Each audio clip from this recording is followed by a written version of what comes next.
Cette semaine, il s'est passé quelque chose de particulier, mais en fait, plutôt la semaine dernière, mais c'est cette semaine que ça a fait, réagir, là. Il y a beaucoup de gens qui ont dit: C'est épouvantable, on n'a pas le droit de diminuer de telle manière la fonction de député, tu sais, le serviteur du peuple, c'est important». Et pourtant, c'est drôle parce que cette, constatation-là vient des 2 bords du, spectre politique. Ça vient d'abord, Simon, entre autres, de Madame Sanson, qu'on peut écouter, heu, à l'instant. Affaiblie. Oui, mais écoutez, on a été, Est-ce qu'il faut craindre? tout le monde a été bâillonné pendant 2 ans. Là. Même les députés de la CAQ ont été bâillonnés. Là. On dirait chez vous, délègue-nous ton vote, puis on va voter. Il était 3-4 à gérer ça. Là. Fait que moi, c'est pas vrai que la CAQ a permis aux députés et aux Québécois d'être entendus au cours des 2 dernières années. Les députés n'étaient pas là. Que dans les 2 dernières années, personne n'a fait de burn-out ou. Ben non, écoutez, tout était fermé, là. Moi, j'ai jamais fermé mon bureau de comté, parce que j'avais dit à mon personnel, c'est pas quand les citoyens sont dans le trouble qu'on va se pousser chez nous. Mon bureau de comté a été ouvert tout le long de la pandémie. Mais il n'y avait plus d'activité dans nos bureaux, il n'y avait pas de festival, il n'y avait pas de.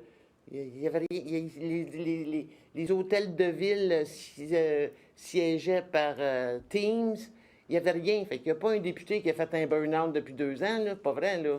Est-ce que vous savez des noms des gens qui, selon vous, ont moins travaillé que les autres ou.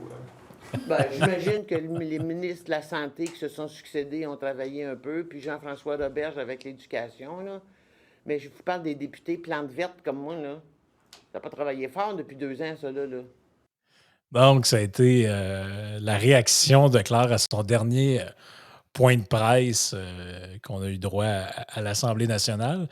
Et à peu près au même moment, bon, il y a un autre député qui quitte, la politique avec, une graine, je dirais, d'amertume un peu aussi, on le sent. Et c'est complètement à l'autre bout du spectre. Donc, parce que là, on vient d'entendre Claire Sanson, députée du Parti conservateur du Québec. Et maintenant, on va entendre Catherine Dorion, députée de l'Assemblée nationale, qui est vieille et inefficace. Je ne veux pas refaire ce débat-là avec vous. Je vais prendre l'argument dans le contresens. Qu'est-ce que vous changeriez à l'Assemblée nationale pour que ce soit plus ouvert, plus dépassé? Pour moi, là, d'ailleurs, c'est dans le programme de Québec solidaire, moi, je referais tout ça from scratch à partir du début. On a hérité d'un système parlementaire britannique qui est vieux de plusieurs siècles, qui a été inventé pour une époque où tout allait lentement. Là, aujourd'hui, la crise climatique, la vitesse à laquelle les réseaux sociaux, les écrans, les GAFAM s'insèrent dans nos vies, le capitalisme numérique, ces choses-là vont tellement vite. Puis là, on a des parlements qui fonctionnent. Et ce que je dis, moi, c'est que les codes et les façons de faire de l'Assemblée nationale sont dépassés. Pas l'Assemblée nationale en tant que telle, mais pour la faire fonctionner d'une façon qui nous permette, comme peuple, de réagir aux grands défis qui s'en viennent, qui sont là, déjà là. On ne peut plus se permettre d'être dans ces vieilles patentes-là qui prennent énormément de temps, qui font que les débats ne sont pas des vrais débats, que c'est des espèces de débats campés faits pour les médias, mais où il n'y a pas de réels échanges. Je parle de la période de questions. Qui, au Québec, est capable de dire qu'il y a beaucoup d'intelligence dans ces moments-là? Les interpellations, les gens, les députés, leur temps est chèrement payé, qui doivent aller faire les plantes vertes. Combien d'heures, combien de choses qui ne servent à rien dans cette institution-là, simplement parce que c'est la tradition. Ça, les députés là, de tous partis confondus sont d'accord avec moi quand on se parle dans le couloir. Beaucoup de journalistes aussi. On comprend c'est quoi le propos, qui se rejoint dans les deux cas, hein, by the way. On n'est pas très loin. Qu'est-ce que ça t'a inspiré, ça? Ben, tu sais, quand Catherine Dorion dit qu'il faudrait revoir au complet le système parlementaire britannique, je veux dire, bon, ça se ferait pas en claquement des doigts. Moi, je me dis, est-ce que c'est vraiment nécessaire? Est-ce que le problème réside là? Tu dis, puis là, on parle de l'Assemblée nationale, mais en réalité, c'est la même chose au Parlement d'Ottawa. Je veux dire, c'est le même Mhm. système parlementaire. Mais est-ce que c'est vraiment nécessaire ou c'est pas plutôt la manière de faire la politique? C'est sûr que le système parlementaire britannique, il peut avoir une certaine concentration du pouvoir entre le premier ministre, le chef de parti, je pense, et son entourage. Je pense que c'est davantage là la source du problème que vraiment le système politique dans lequel on évolue. C'est la manière et la culture politique qu'on a et ben, la concentration finalement du pouvoir puis entre les mains du chef qui laisse peu de liberté à ses députés. Contrairement, c'est vrai, tu sais, il y a d'autres systèmes politiques, par exemple, aux États-Unis, que la ligne de parti est beaucoup moins grande. Mais moi, ce que je trouve intéressant, c'est que ce soit Claire Sanson ou que ce soit Catherine Dorion, les deux, les deux soumettent des constats qui sont pas totalement faux, ça c'est clair. Mais par exemple, moi, j'ai remarqué que les réactions auprès du public ont été fort différentes. Je ne sais pas si tu as vu la même chose de ton côté, là, mais ça n'a pas été la même réaction si on veut dans les médias puis auprès là, de monsieur, madame, tout le monde, finalement, là, dépendamment de qui a dit sensiblement le même message. Là. Ouais, ben, en fait, je pense que la différence entre les 2, c'est que, Catherine Dorion s'est exprimée de manière, non ciblée, c'est-à-dire que, tu sais, elle disait ça en général, les institutions, le politique, les députés, tu sais, sans rien dire, alors que Claire Sanson, elle, a carrément dit, les députés de la CAQ qui sont pas ministres, ils se pognent le beigne. Je la paraphrase, là, mais en gros, c'est ça qu'elle a dit, parce qu'il avait fermé le Parlement. Donc là, il y a des gens qui se sont sentis probablement plus visés ou interpellés directement, qui ont passé leur message à leurs amis membres des médias, parce que là, ça a été un genre de tir groupé, là. En gros, Catherine Dorion, elle, ce qu'elle a dit, c'était extraordinaire. Puis Claire Sanson, elle, ce qu'elle a dit, en gros, c'était bah, ça paraît que c'est une madame qui a de l'amertume, puis dans le fond, elle veut juste se venger parce qu'elle n'a pas été ministre de la Culture. En gros, c'est le message qui a été véhiculé. Exact. Or, au fond, l'histoire, ils disent la même chose, les deux.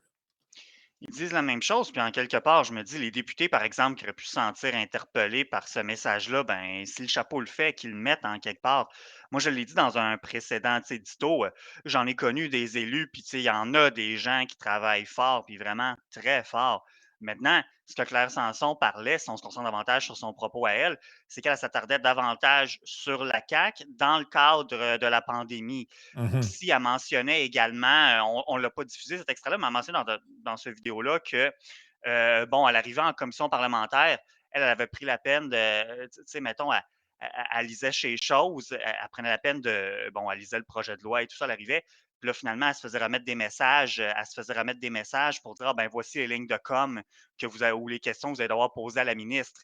Fait que, tu sais, ça aussi, là, a débordé un peu du cadre pandémique, mais c'est pour ça, en quelque part, ben, effectivement, un député d'arrière-ban, un backbencher, plus particulièrement au gouvernement, curieusement, parce que là, on est plus en mode défensif, là, maintien des acquis, puis faire peut-être des éventuels gains à la prochaine campagne, mais on veut se maintenir au pouvoir, dans le fond.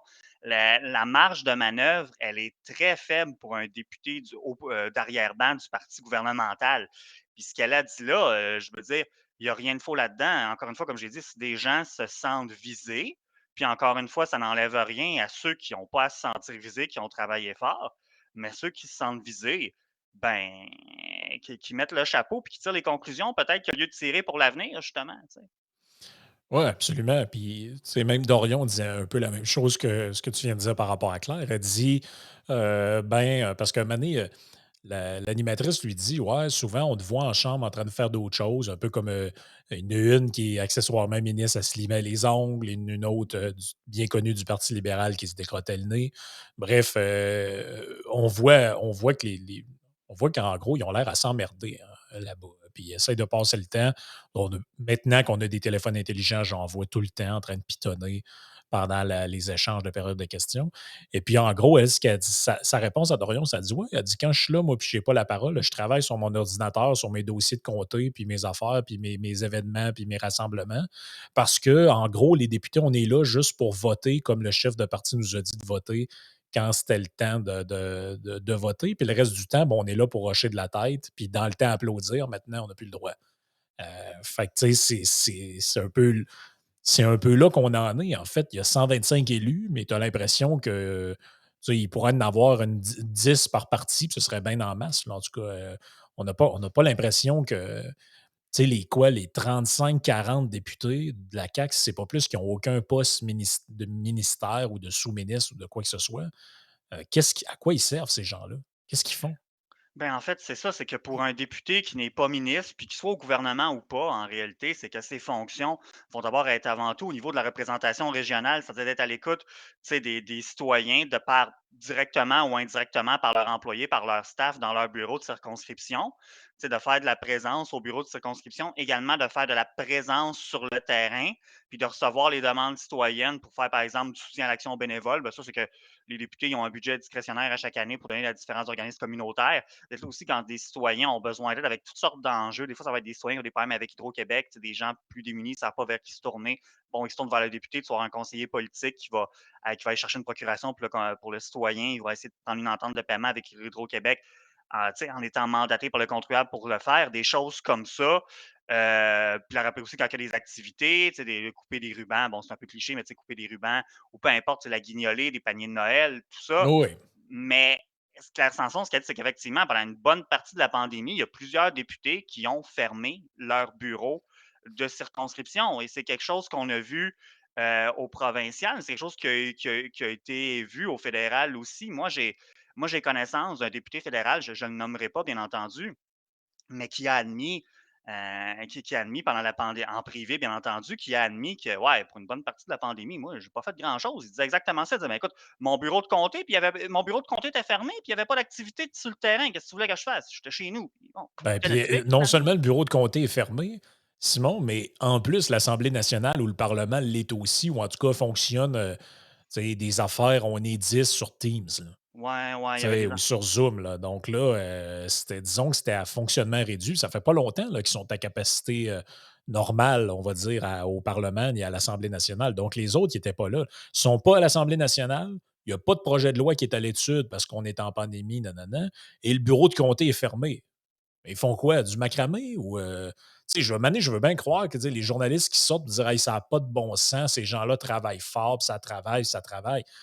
Ouais, mais à un moment donné, c'est comme si tu me dis oh, oui, un médecin, ça travaille fort, mais ce médecin-là, ils ont fermé sa clinique, puis ils ont fermé l'hôpital où il travaille. Ben oui, mais il ne pouvait pas travailler, c'était fermé. Fait que je ne vois pas en quoi il aurait travaillé fort.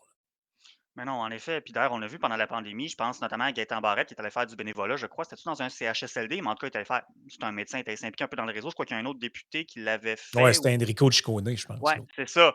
Mais en quelque part, s'il était si débordé que ça à l'Assemblée nationale, il n'aurait pas eu le temps de faire ça, Ben finalement. oui. Amir Kadir, je pense qu'il a continué de pratiquer la médecine Mhm. pendant qu'il était député. Il suivait là, je ne sais pas combien de centaines de patients, puis il faisait je pense même qu'il a fait de l'urgence à un moment donné. Ben oui, c'est ça, c'est parce qu'il y en a, puis c'est quelque chose qu'on voit, ça peut être la même chose au fédéral, ça peut être la même chose également au municipal. Je crois que la réflexion pourrait être élargie jusqu'à un certain point au municipal, même si c'est pas on s'entend, là, c'est pas un parlement, c'est pas l'Assemblée nationale, c'est un conseil de ville, la dynamique est un peu différente, puis c'est pas les mêmes dossiers qui traitent, mais c'est parce qu'il y en a qui vont avoir qui avaient des carrières avant d'être élus, l'autre peut-être un peu moins. Fait qu'il y en a des gens qui ont finalement qui en ont plus dans leur vie que d'autres, comme chaque individu. Fait que c'est ça, non, qu'Amir Kadir, puis rendu là, je me dis, ben écoute, je sais pas c'était quoi l'horaire d'Amir Kadir à l'époque, là, ça fait quand même bien longtemps, mais un peu comme Catherine Dorion disait, là, que d'aller faire le piquet à période de questions versus voir des patients dans sa clinique, je pense que je sais pas que c'était le plus utile entre les deux, mais j'ai une petite idée peut-être, tu sais. Oui, absolument. Puis, tu sais, parlant de plantes vertes, tu m'as envoyé une Ouais. copie d'un courriel Mhm. que tu as reçu. Tu avais envoyé, toi, en février dernier, En lors février de 2021, ouais. février Ouais, 2021. ouais. Donc, la première imposition Du premier couvre-feu. du Ouais. couvre-feu. Et là, Ouais. on se passe des noms, là, c'est pas important, là, Non, c'est pas mais important.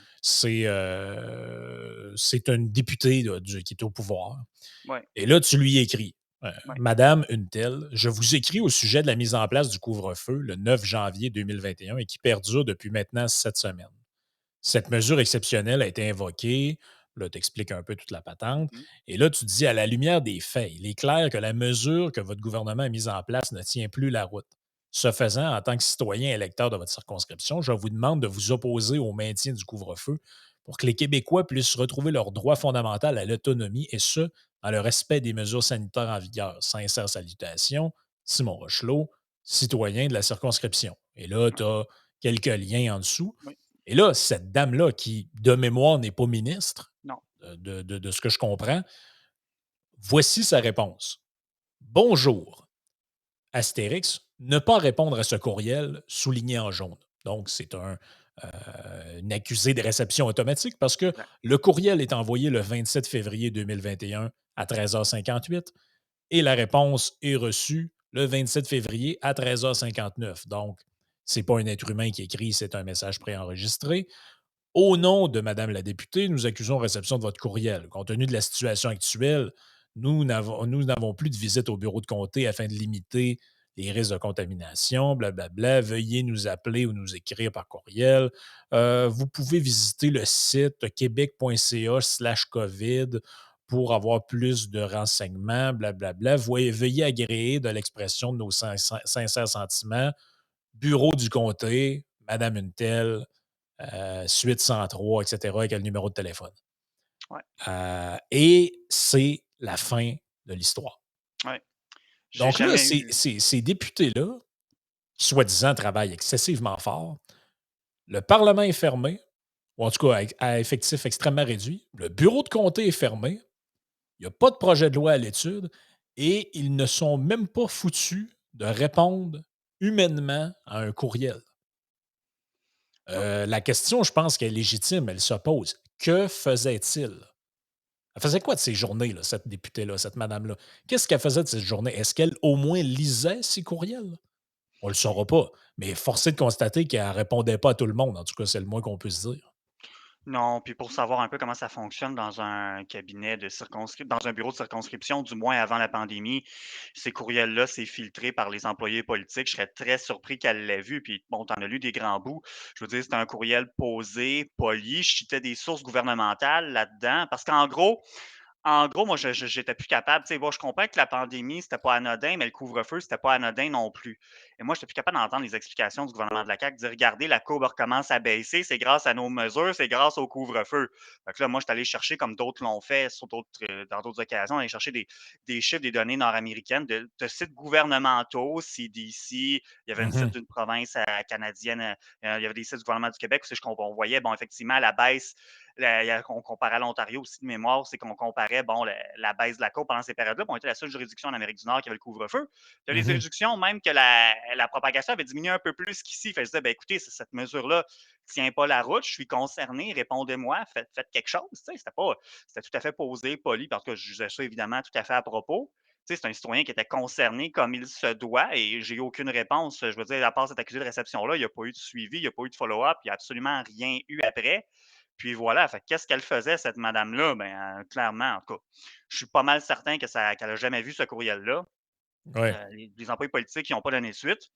Puis voilà, il est rien arrivé, C'est mais fait ghoster, comme on dit en bon français. oui, oui. C'est bon, là, ça va encore faire fâcher les amis de la langue française, mais c'est un terme que les jeunes connaissent, là. Et les jeunes de notre génération, quand tu Mmh. t'écris à quelqu'un puis ça répond plus, on appelle ça se faire ghoster. Et ça, là, dans le milieu politique, il y en a un puis un autre, là. Moi, je connais personnellement des gens qui étaient impliqués dans des associations de comtés, de partis politiques, qui n'étaient pas au pouvoir, disons ça comme ça.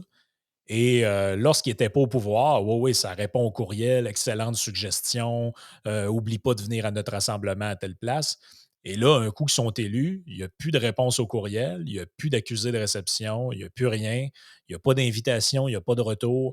Et ces gens-là sont disparus de la carte. Et tout d'un coup, les militants, là, ils recommencent un peu là, à Ouais. s'en préoccuper parce que là, il y a des élections qui achèvent. Il faudrait quand même convaincre 3-4 ploucs d'aller mettre des pancartes, parce que c'est quand même pas les députés qui vont aller poser leur Non. propre pancarte. Ça témoigne quand même un peu d'un certain mépris, je trouve, envers l'électeur moyen. L'électeur, il n'est pas juste là pour aller derrière l'isoloir puis faire un X ou un crochet à côté de ton nom, là. Tu sais, à un moment donné, c'est nous qui est leur patron à quelque part, là. Tu sais, au moins, il me semble que la moindre des choses, dans le contexte auquel on fait référence, c'est de répondre à tes courriels. Puis si t'as pas si tu en reçois tellement, ben, peut-être faudrait que tu te poses la question pourquoi je reçois autant de courriels que ça? Il y a peut-être il y a peut-être une lumière qui devrait s'allumer. Puis l'autre chose, c'est qu'à la limite, tu as du staff politique qui t'aidera à répondre à tes courriels. Ben, tout à fait. Puis c'est le genre de patente qui alimente le cynisme aussi, parce qu'on l'entend souvent, tu sais, le député, on le voit une fois aux 4 ans, ou le candidat, ben, c'est un peu ça. En tout cas, ce genre d'attitude-là donne cette impression-là. Parce qu'il faut comprendre ici, finalement, c'est que un député d'arrière-ban qui était à la CAQ, c'était quoi son message? C'était quoi? Ben, lui, il devait recevoir des lignes à tous les jours, tu sais, de dire. Puis ça, c'est quelque chose que j'ai vécu là, dans mon passé, c'est qu'il y a des lignes qui sont envoyées à tous les matins à son staff ou aux députés directement par courriel. C'est plus le staff qui va le briefer là-dessus, puis qui, bon, il tient à jour, mais il dit, ben voici ce que vous devez dire, blablabla. Si on vous pose telle question, voici, voilà. Bon, il y a une revue de presse, il s'est passé telle chose. Ce qu'il faut comprendre, c'est que pendant la phase plus aiguë de la pandémie, le rôle de député d'arrière-ban de la CAQ, c'était de ne pas faire de vagues puis tenir la ligne encore une fois, tu tiens la ligne du parti, tu tiens le message, on te soulève des questions, pas de remise en doute, rien. Tu as des citoyens, moi, c'est quelque chose que je n'ai pas vécu facilement, le couvre-feu, je dois l'admettre, puis je suis loin d'être le seul à être là-dedans, tout le contexte dans lequel on vivait. Tu te dis, ben non, puis j'ai un autre ami aussi qui a envoyé un courriel également pour se plaindre du couvre-feu, un résident de ma circonscription. Il y a eu le même courriel. On n'a pas écrit le même courriel, on a écrit des choses différentes, mais il y a eu le même accusé de réception, puis il n'y a pas eu plus de nouvelles. Fait que finalement, tu te dis, ben, ils servent. C'est un peu ça. Tu te dis, ben, pourquoi vous êtes là, dans le fond? Tu sais, Ben non. c'est décourageant. C'est décourageant. Puis c'est pas. Tu sais, dans une période aussi anxiogène que celle qu'on a vécue, ben, ça aurait été bon d'avoir un peu d'accompagnement là-dedans. Puis on s'est senti abandonné par ça. Puis là, ben là, il y a eu un congrès de la CAQ il y a quelques semaines, puis tout est oublié, tout est pardonné. On ne parle pas de la santé qui va pas mieux qu'avant. Les autres de la santé, on ne parle pas de l'économie, l'inflation, ces choses-là. On parle de langue, on parle de ces patentes-là, puis j'espère juste qu'on ne reviendra pas là-dessus, finalement. Mais ouais, je sais pas. Je me suis pas senti particulièrement bien représenté, je te dirais, là, pendant le mandat de la CAQ et plus particulièrement pendant la pandémie, bien entendu. Puis je crois pas être le seul dans cette situation-là. Fait que maintenant, on blâme. Tu sais, il y a des gens de sa circonscription, j'ai vu ça sur les médias sociaux, qui sont mécontents après Claire Sanson. Puis je le comprends parce que tu dis, ben, effectivement, tu as un député qui est payé X, qui est là pour faire Y, qui est là pour te représenter. Puis Mmh. il avait les mains attachées dans le dos. Fait que tu peux blâmer le député. Puis encore une fois, il y en a qui sont plus travaillants que d'autres de nature. Puis c'est correct. Puis c'est aux électeurs, en quelque part, des sanctionnés dans la mesure du possible dans la période électorale. Mais ultimement, il faut voir plus loin. Tu dis, oui, mais ça vient d'où? Ben, ça vient de plus haut. Ça vient du chef. Ça vient de son entourage. Ça vient du goaler des Oilers, notamment. Tu sais, ce cher Koskinen et je pense que c'est Gobeil, l'autre. En tout cas, bref, les gens de Mmh. l'entourage, là, vraiment les éminences grises du gouvernement de la CAQ, les staffers de premier niveau autour de François Legault. Puis je dis François Legault, mais chaque parti au Québec ou à Ottawa a à peu près la même dynamique. On a senti qu'au PCQ, il y avait une volonté de peut-être être un peu plus lousse sur la ligne du parti, mais Éric Duhem a quand même mentionné que, ben, ultimement, il faut quand même se rattacher aux valeurs communes du parti, ça on peut le comprendre, mais il avait quand même laissé entendre récemment que, bon, il Ouais. va néanmoins y avoir une ligne de parti au PCQ dans le système parlementaire. Ça peut être là-dessus que je donne raison à Catherine Dorion, dans le système parlementaire dans lequel on est. C'est exact, puis on comprend d'où ça vient, mais cela étant dit, ce que j'essaie de passer comme message, c'est que passez votre frustration au bon endroit, finalement. Là. Non, mais c'est ça, mais en plus, c'est que on est un peu dans tu sais, un dicton qui dit tuer le messager. Mhm. Ben, c'est un peu ça. Tu sais, elle arrive avec ses constatations, ce qu'elle a vu, ce qu'elle a vécu. Puis, ah, mais c'est pas de leur faute, il y avait une main attachée dans le dos. Ouais, mais à un moment donné, il y avait la liberté aussi, à un moment donné, de dire enough is enough, je vais donner une entrevue à telle place, puis peut-être que ça va faire changer les choses. Puis maintenant, ils peuvent en expulser une, mais ils ne peuvent pas en expulser 10 non plus. Ouais. Parce que ça crée une politique là, sans précédent. Ben, c'est pour ça qu'on aime Claire Sanson ou pas. Puis, tu sais, ça a pris du courage de faire ce qu'elle a fait parce que c'est le seul à la CAQ. On a entendu des histoires de gens qui pouvaient parler à Éric Duhem ou bon, qu'en privé, des gens de la CAQ disaient telle ou telle chose. J'ai discuté avec des militants de la CAQ à différents moments de la pandémie, puis des militants de partis politiques autres qui étaient également très silencieux ces mesures ou encore qui en demandaient encore davantage, qui allaient plus Ouais. loin que ce que la CAQ, qui allait plus loin que ce que la CAQ imposait encore ou qui en demandait encore davantage. Mais puis finalement, en privé, c'est bien beau, mais en public, on suit la ligne. Claire Sanson, elle a eu le courage au moins de se tenir debout. Il y en a qui vont se Mhm. dire, bon, elle ne se représente pas, elle est plus âgée, blablabla. Néanmoins, il y en a d'autres qui sont dans des situations là. Il y a combien de députés qui ne sont pas juste au Parti libéral, à la CAQ également, PQ aussi, il y en a eu annoncé encore aujourd'hui qui ne se représentent pas, mais qui ont tous été silencieux. Ben, c'est particulier. Fait qu'il faut au moins lui donner ça. Mais je suis tout à fait d'accord avec toi. Tu te dis, ben, OK, oui, ils ont la main attachée. Fait qu'effectivement, tu sais, il ne faut pas leur donner l'absolution inconditionnelle, mais par ailleurs aussi, il faut dire, ben, qui calait les shots là-dedans? Ouais, c'est ça. Ouais. Ouais, absolument. Ouais. J'ai hâte de voir quel impact ça va avoir un peu tout ça, là. Je pense que beaucoup de gens prennent conscience de ce que ça peut, euh, de ce que ça veut dire être député, puis de ce que ça implique comme somme de travail. Fait que, on se reparle mardi prochain pour Oui, un autre édito. oui, merci.